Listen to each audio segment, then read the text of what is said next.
Okay, so we're in the middle of our series on, well, actually a little bit further than the middle, on our series on the 7 factors of awakening.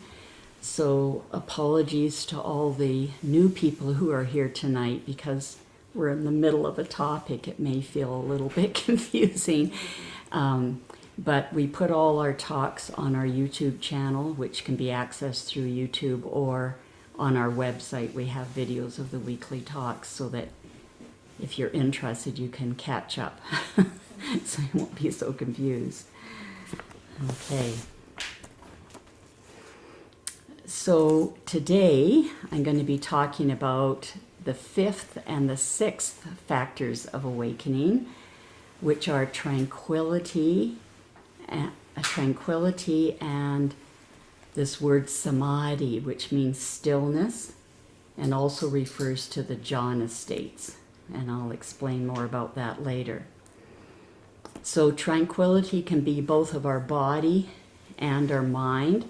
So when we talk about tranquility as a factor of awakening of the body, that's when our body fades from our awareness. I know for me that usually starts with my hands, and I think for a lot of people it starts with your hands. And I remember the first time this happened, I sort of noticed that I had no idea whether my hands were touching each other or separated, like I just couldn't tell. But anyway, don't let your mind wander like that. Keep your mind on your breath. And then tranquility of the mind is when there's a fading away of our 5 senses: seeing, hearing, tasting, touching, and smelling. And this happens because we're just focusing on our breath or our meditation object, and we're not paying attention to all these senses. And we're not paying attention to them, then they just sort of shut off. And a mundane example of this happening is if you're cooking dinner and your partner's reading the newspaper and then you call them to dinner, they may not hear you because they're just so engrossed in reading the newspaper. And even though there's nothing wrong with their ears or their hearing, they're just so focused on reading the paper, they don't hear you. So it's the same thing when we're really focused on our meditation object, then the other senses start to shut down temporarily.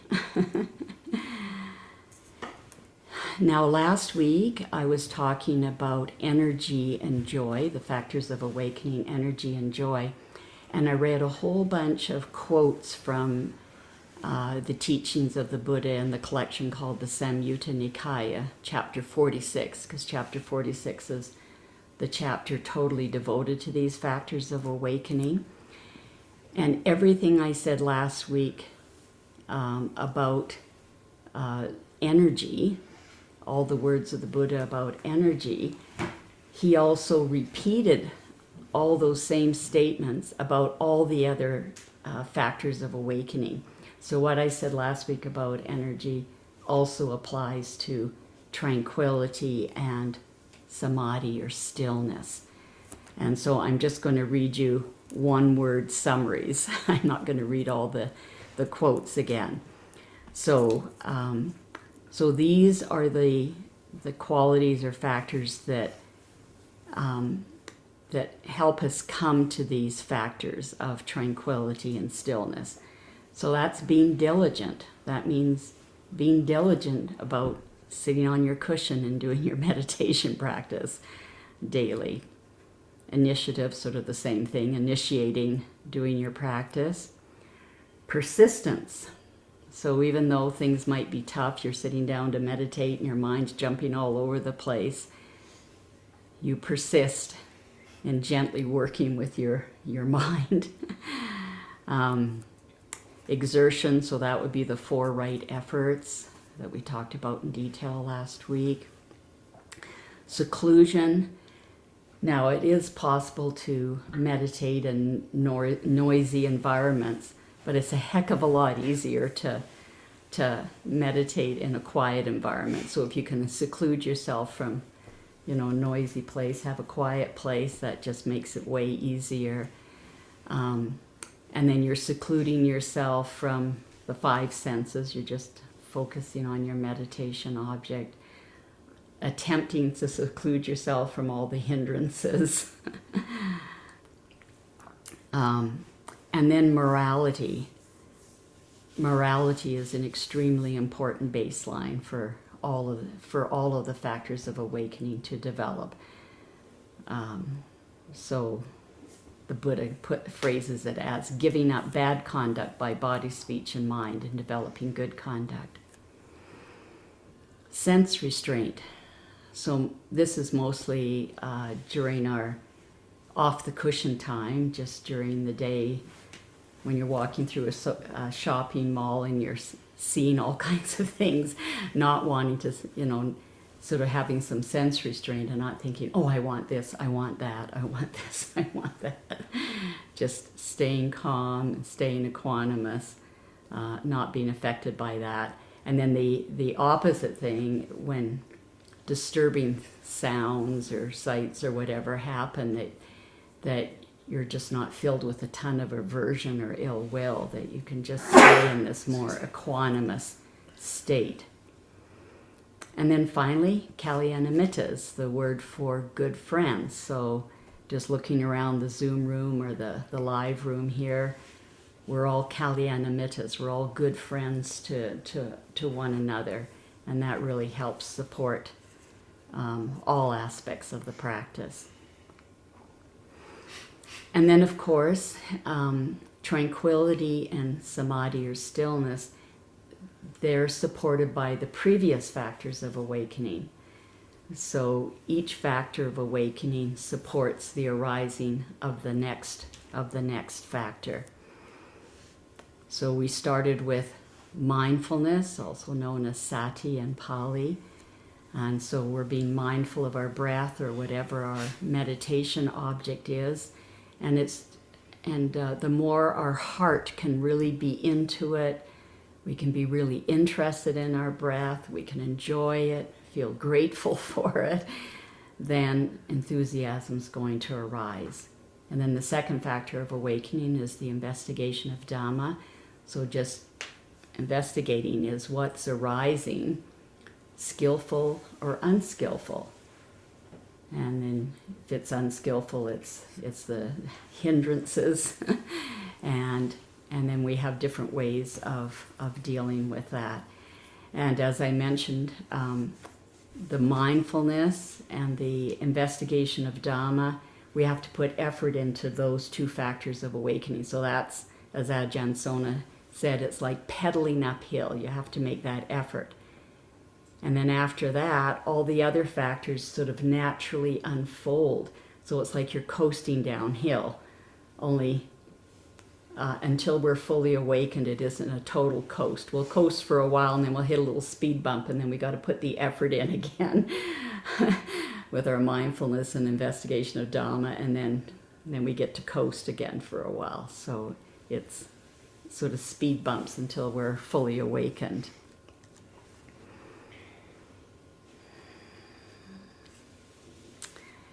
And so now we're at the stage I talked last week.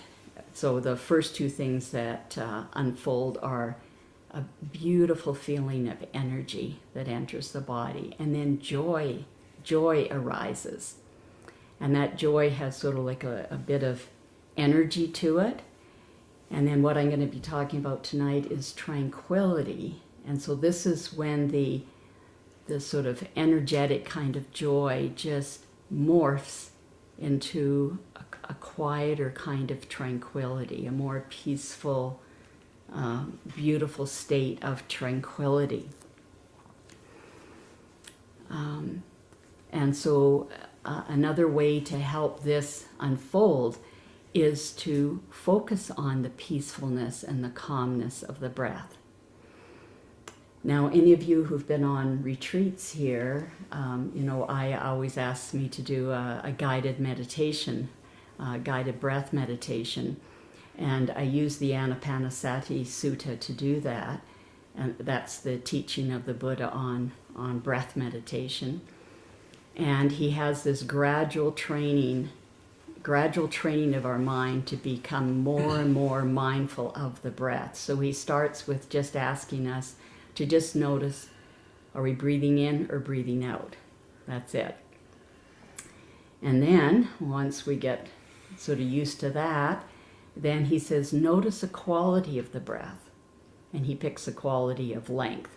So as you're noticing, if you're breathing in, does it seem like kind of a long breath or kind of a short breath? And then as you're breathing out, does it seem kind of long or kind of short? It doesn't really matter. It's just helping your mind to be more present with your breath and to notice more things.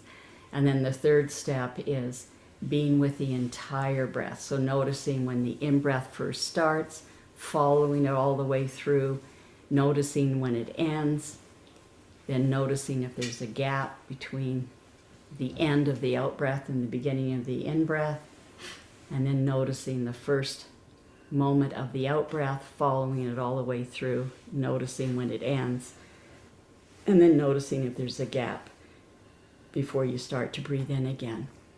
So that second step where he asks you to think of a quality or to notice a quality, sort of the length, well, now we can do the same thing. We're with our breath, fully with our breath, watching it in and out, and now we can add in noticing this quality of calmness or peacefulness or whatever of our breath. And so noticing that's going to help build this factor of tranquility.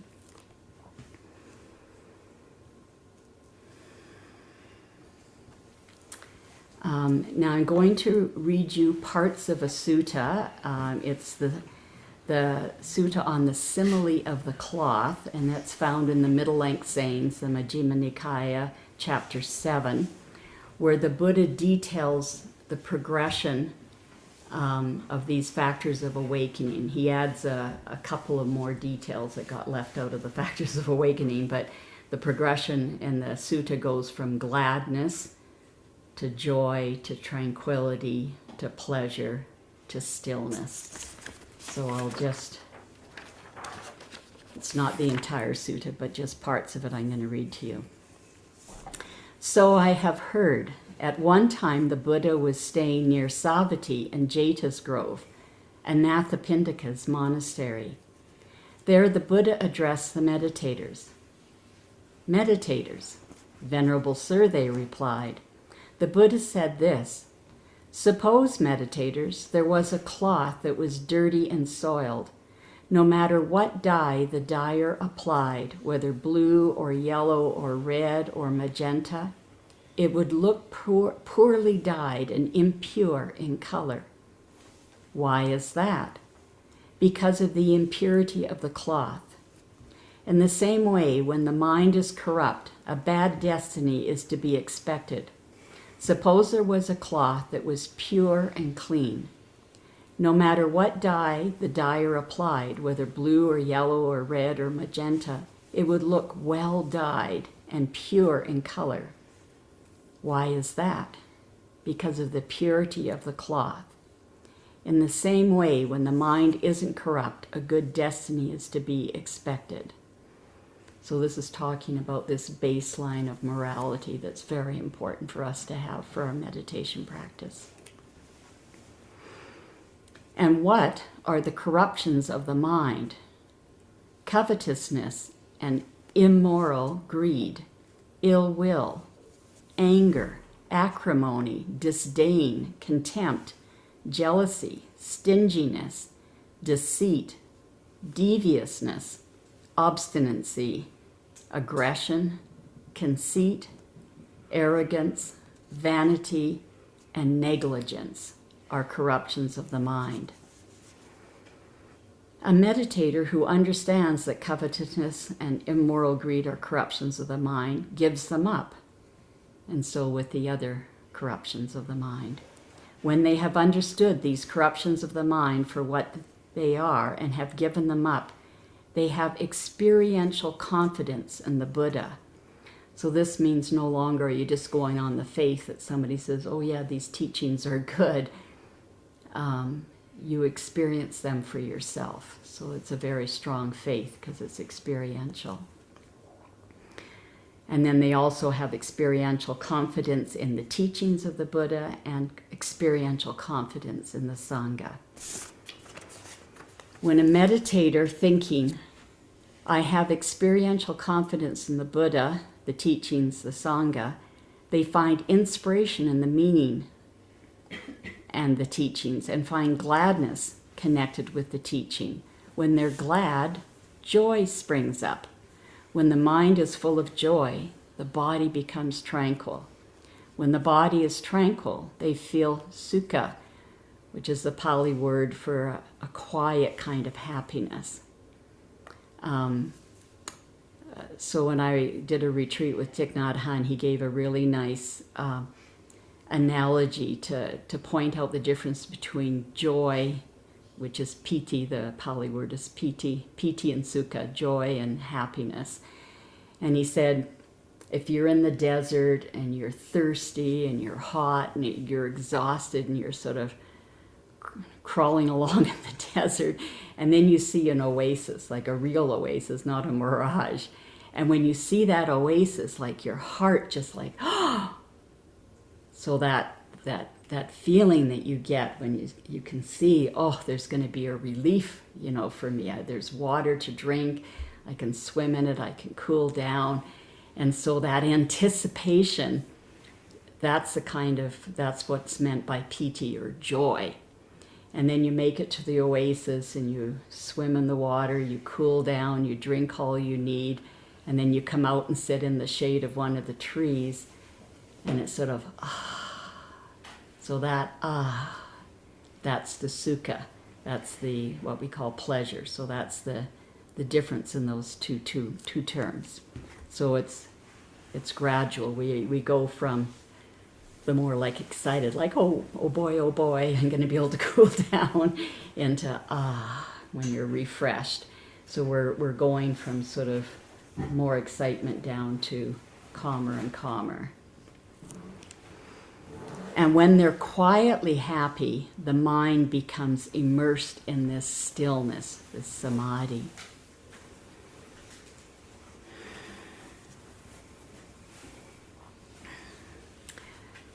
When stillness is at its peak, then we call it jhana. And I'll be talking about that in a little bit later here. Starting now.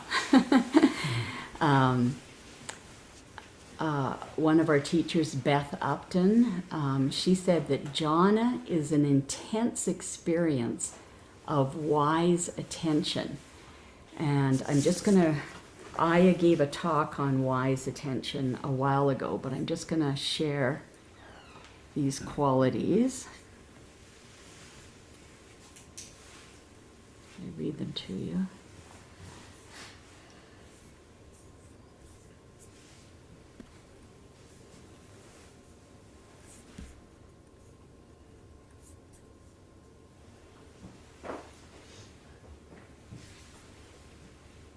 Fit on there. So the first one is this Pali word kusala, which means skillful or beneficial, wholesome, good. The second is this faith, and as I said, it's the confirmed faith. It's like you found out for yourself. You're not just having to rely on what somebody else has said. The next is mindfulness. The next is non-greed, which refers to generosity, renunciation, and contentment. Non-hatred, which is exemplified by acceptance. Metta, that's loving kindness. It's an embracing kind of feeling, non-judgmental. Then morality, tranquility. Mental balance, meaning being even-keeled, no excess, no drama. Softness, lightness, flexibility, proficiency, and uprightness, which refers to being authentic and having integrity and truthfulness. Now, all of these things come together as a package. So if you have one of them, then the others are there to some degree. So you don't have to memorize this whole list. I've put it up here so that in the recording, like if you want to refer back to it, it'll be on the recording. But all you have to do is pick one. Pick one that you sort of relate to, and then keep that in mind. And then during the day or occasionally in your meditation practice, you can just notice, oh, is this quality of wise attention present? Anyway, so you don't have to memorize everything. Just pick one that appeals to you, connects with you.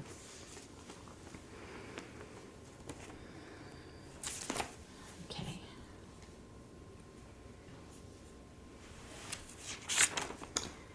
Okay, a few other things that help us on the way to developing this stillness. Beth Upton says that if you want to progress through these factors of awakening, like if you want to do that, she said, you really have to mean it. It can't be, oh, maybe I'll sit down and try some meditation or whatever. You really have to mean it. And she said this means engaging all of our daily activities with this wise attention. So just picking one of those things and just making sure that's with your daily activities. And then she also said, when you sit down to practice, bring to mind, why are you doing this? You know, it's probably because you want to come to the end of suffering, stop suffering, decrease suffering. But there might be another reason. So bring that to mind so that you have a motivation. So you're motivated to do your practice. And then when you sit down on the cushion, you're with your meditation object.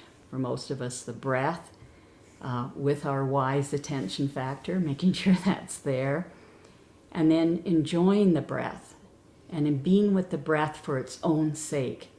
Remember, we can't sit down and just be with our breath and think, like, when's this stillness going to happen, or when's this joy going to come up, or when's this tranquility going to come up, because that's desiring, and desire is a hindrance.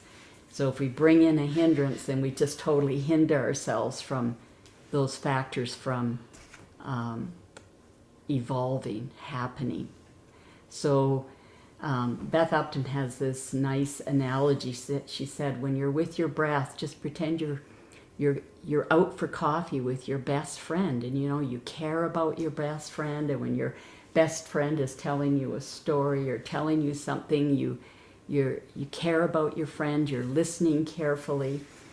So just feel that way when you're sitting down with your breath, like, oh, hello there, breath. Like, what are you going to tell me today? And it's not that they're telling you a story, but each breath has a particular feeling to it, so you're just noticing that feeling of the breath. And at this point on the practice, we're noticing the calmness of it, the peacefulness of it. So just being there in the moment. So remember, we're not trying to push for results, because that just kills us getting the results. We're putting in the causes. We're putting in the causes and conditions. And that's the big cause and condition here, is just being with our breath in a interested way. And then, of course, when the hindrances come up, we use our investigation of Dhamma frameworks that I talked about a few weeks ago. And then again, it's so important when our mind leaves our meditation object and gets diverted off here and there, that we don't get upset. We don't hate these distractions. We're not feeling ill will or disappointment, because those are all hindrances. They're going to hinder us from our progress. So having the image of your mind as a little puppy that you're trying to train, so that you have a lot of care and concern and compassion or goodwill towards your mind. And so when it runs off, you just know this is this is what the habitual mind does. Intellectually, we maybe know this isn't the best thing to do, but our mind is a habitual creature, and it does things out of habit, and it takes years and years to train your mind, to train it not to do that. And so to have a lot of indulgence when your mind runs off, and have this kind, caring attitude to that happening, not ill will. And then, of course, it always helps our practice when we're off the cushion in daily life to have our meditation object in mind whenever we're not having to be acutely focused on something. So sweeping the floor, walking from one room to the next, doing the dishes, we can be aware of our breath. And then we're not starting from scratch when we sit down on the cushion. We're sort of helping ourselves. Okay, so as we're with our meditation object, usually our breath, when it becomes effortless, then this is called access concentration, which is sort of the stage just before this state of stillness that we call the jhana states. And then when our breath becomes so subtle that we can't feel it anymore, like there's always a knowing, or at least in my experience, there's always a knowing that I'm breathing in or breathing out. But at some point, you'll just lose the physical sensation of the breath. And so Beth Upton's calling this deep access concentration. And usually most people sort of waver back and forth, like you lose the sensation of your breaths or in this little deeper state, and then your mind sort of catches up and can feel the subtlety, and then you can feel the breath again, and then you lose the sensation, and it's just a knowing of breath. So you're just sort of wobbling back and forth over that line between regular access concentration and deep access concentration. When you're in this deep state of access concentration, sometimes strange things can happen. It can feel like your body disappears.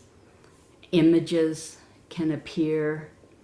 For me, I used to get images of these Buddha rupas. They just sort of flash. Once I had a lime green mandala, which is kind of weird because mandalas, the sand mandalas that the Tibetan monks do, are highly colored, but this was a lime green one.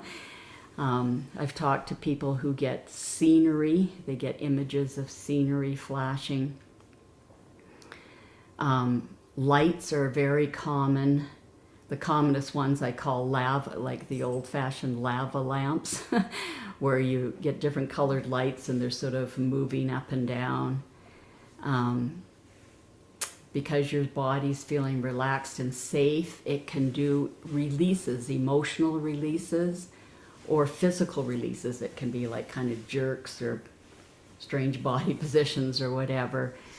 That's usually past trauma that gets stored in our body. That's releasing at the time.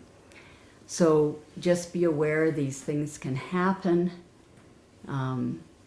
so that you can try and stay with your meditation object, stay with the breath, not get distracted into paying attention to all these lights and images or body jerks or whatever that might be happening, because we're trying to go from diversity down to unity, like we're trying to go into stillness. So if we're paying attention to all of these things, then we're going back into diversity. Mm-hmm. Although if it's the first time that it comes up or happens for you, it can be a little surprising. So just, if it happens and the next time you sit on the cushion, just say, okay, this body jerk can happen, or this light can happen, or whatever, and just say, it's okay. And just stay with the breath. Nothing bad's going to happen. And it's good things, like when these emotional releases or body jerks or whatever come out, it's really good because we're getting rid of things that have been stored in there for a long time. Eventually, our breath, even our subtle breath that we can't feel anymore, it becomes so subtle that it gets manifested as light. And it's not these lava lamp, moving around lights. It's going to be a light that's centered in the same place where you feel your breath, coming in and out. It's just now going to be substituted by this light and this light is stable, so it's not like the lava lamp lights that are coming and going and moving. This is a very steady, still light. It's in the same place that you experience your breath, and it's got sort of a compelling nature to it, like it's wanting to pull your attention. It's even more compelling than how the breath was. So our teacher suggests that you don't immediately change your attention to here. You stay with just the knowing of the breath until that knowing of until this stable light is there for most of your sitting and for sitting after sitting. So every time you sit down to meditate, your breath gets still. This light comes up that's stable, not moving in this area, and it's there. And then once you have that sort of consistency of the light, of the breath now being perceived as light, then she said you can put your attention on both together, both the knowing of the breath and sort of this. It looks like a vision, but it's not our eyes seeing it; it's our mind interpreting it, our mind perceiving it. So being with the two together, and then after you've done that for several sittings, then you could just switch to the light. And you'll know if you switch too early. If you switch too early, the light disappears. And then you just know, okay, I had to spend a little bit more time being with the knowing of the breath. And it's, again, we want stillness, so when both are there and you're aware of both together, it's being aware of both together. It's not like being aware of the knowing of the breath, being aware of the light, like jumping back and forth, because then we're no longer in stillness. So it's holding both together.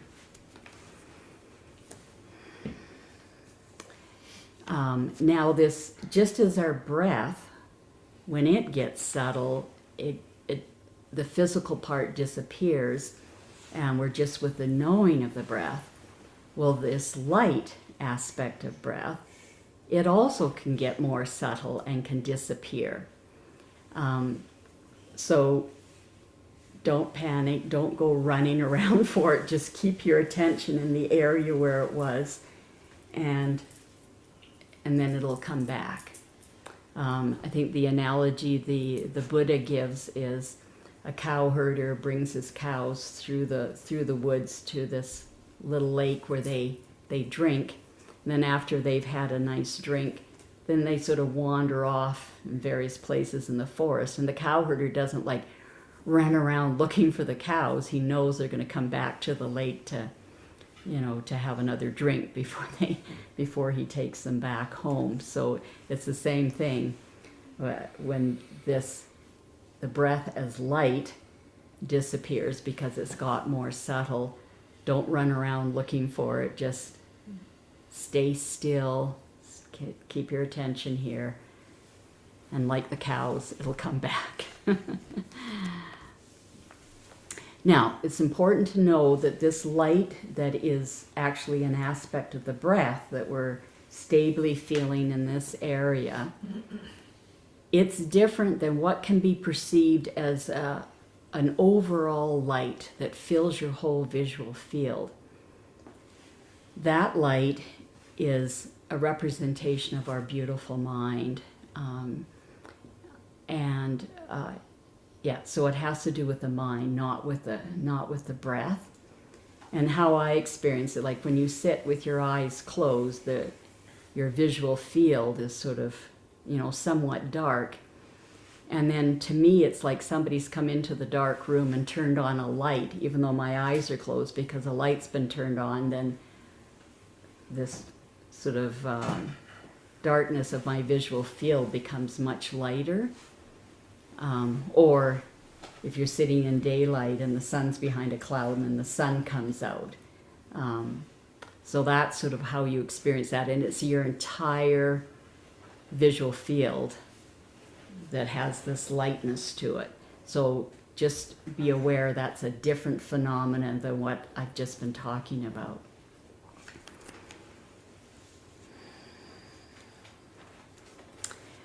So now, here we are, you're in access concentration, you're with the breath being experienced as this light that's stable.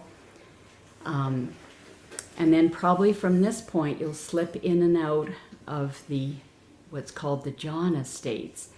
And this could be imperceptible, like you may not even really be aware of it until the end of your meditation, because there's a lot of similarities between the deep access concentration and the first jhana. There's 8 jhanas, or four jhanas and 4 arupa states. So sometimes they're all called jhanas, but technically there's 4 jhanas and then 4 arupa states. Sometimes you'll hear them talked about as 9 different states, and that's just because some people split the second jhana into two parts. The qualities that sort of identify the first jhana are also present in access concentration, so that's why it can be hard to sort of know, am I just in deep access concentration, or have I slipped into a jhana? And those 5 qualities, their Pali names are Vitakka, Vichara, Piti, Sukha, and Ekaggata. So Vitakka is the quality of lifting your mind to your meditation object.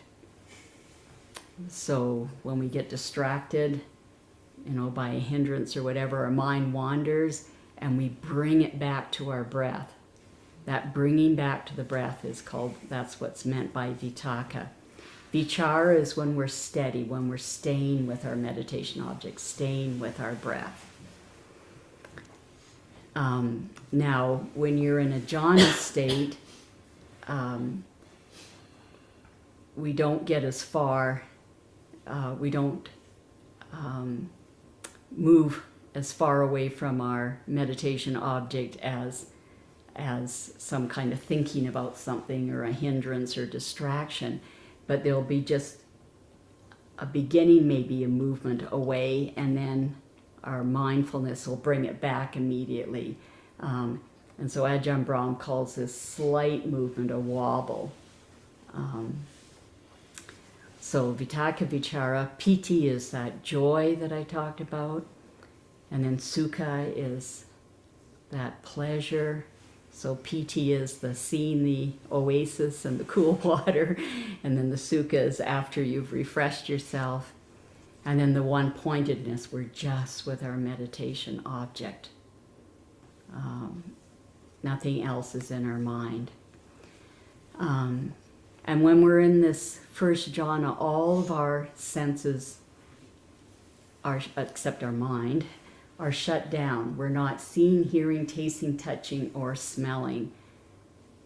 The only thing we're having is a complete, just a pure experience of the mind. And then when you emerge from the jhana, because we're not thinking, so when you're in the jhana, there's an experience. It's definitely an experience, but there's no thinking about that experience. You just have the experience. And then when you emerge from it, that's when thinking can start again.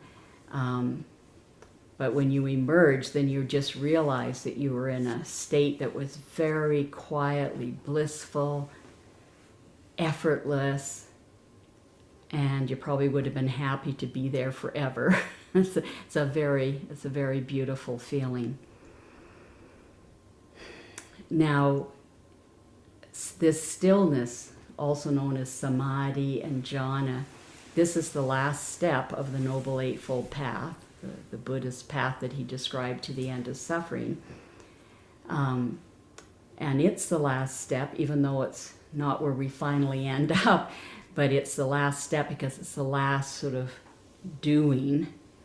After that, when we emerge from jhanas, because our minds are have such clarity, have such mindfulness, then when we're experiencing the world, we really experience the truth, the natural truths of the world. So we get the insights, the same insights that the Buddha experienced. And it's those insights about reality that bring us to awakening, the end of suffering. But the insights aren't considered part of the path because they're what sort of evolve naturally from completing the path.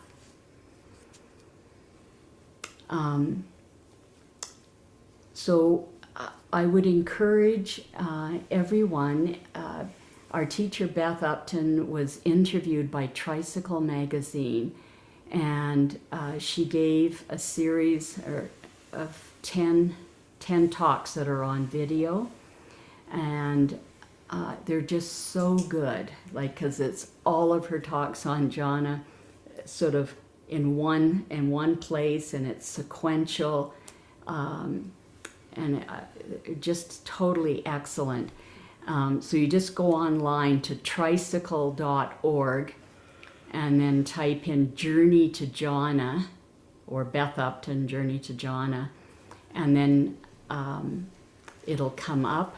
Now, I think you need to make a subscription to the magazine, but it doesn't take that long to listen to it. So you can make a subscription just for 1 month. That's the smallest subscription you can do, and that's just under $9 Canadian to do that subscription. But there also is a statement, because Beth is so adamant that her teachings be given freely, that if somebody is really financially strapped, then there's a way for you to be able to get those talks for no charge. But anyway, I really only talked about the first jhana tonight, and I just thought if I encourage everybody to go and listen to these talks because they're so excellent, and then she'll talk about the further jhanas. Okay, so I'll just end there.